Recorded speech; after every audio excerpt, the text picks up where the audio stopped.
మరో breaking news అంటుంది మనకి. నగరం వినూత ఆమె భర్త కోటా చంద్రశేఖర్ పై శ్రీకాళహస్తి పోలీసులు కేసు నమోదు చేశారు. ఎమ్మెల్యే బొజ్జల సుధీర్ రెడ్డిని దూషించారని టీడీపీ నేతలు కంప్లైంట్ ఇచ్చారు. ఎమ్మెల్యే బొజ్జల ఏకపదజాలంతో సంభాషించడం సమంజసం కాదని హితో పలికారు. మరోసారి ఇలా మాట్లాడితే దేశశుద్ధి చేస్తామని హెచ్చరించారు.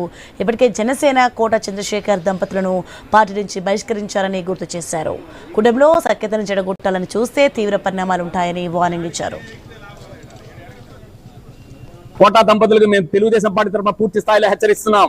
నువ్వు నీ అవయవాలు దగ్గర పెట్టుకొని మీడియా ముందు మాట్లాడేటప్పుడు అవయవాలు దగ్గర పెట్టుకొని మాట్లాడు. తేడా వచ్చిందంటే వేరే విధంగా ఉంటది. ఇంకోటి వ్యక్తిగత దూషణలకు వచ్చావు. పబ్బులు, నువ్వు నేను పబ్బులు డిస్కోటెక్కుల గురించి మాట్లాడుకోవాలా కోటా వినుత గారు? నీ కాలేజీ రోజుల్లో నీ కాంపౌండ్ వాళ్ళలో ఏమేం జరిగిందో ఇమ్మంటావా? చెప్తాను. అందులో కోటా వినుత భర్త ఎవరైతే చంద్రబాబు ఉన్నాడో చిత్తూరు దగ్గర ఉన్నటువంటి ఒక కుగ్రామం, ఆ కుగ్రామంలో ఎన్ని స్కాములు చేశావో నాకు శ్రీకాళహస్తిలో ఏ విధంగా సంబంధాలు ఉన్నాయి, చిత్తూరుతో అదే సంబంధాలు ఉన్నాయి.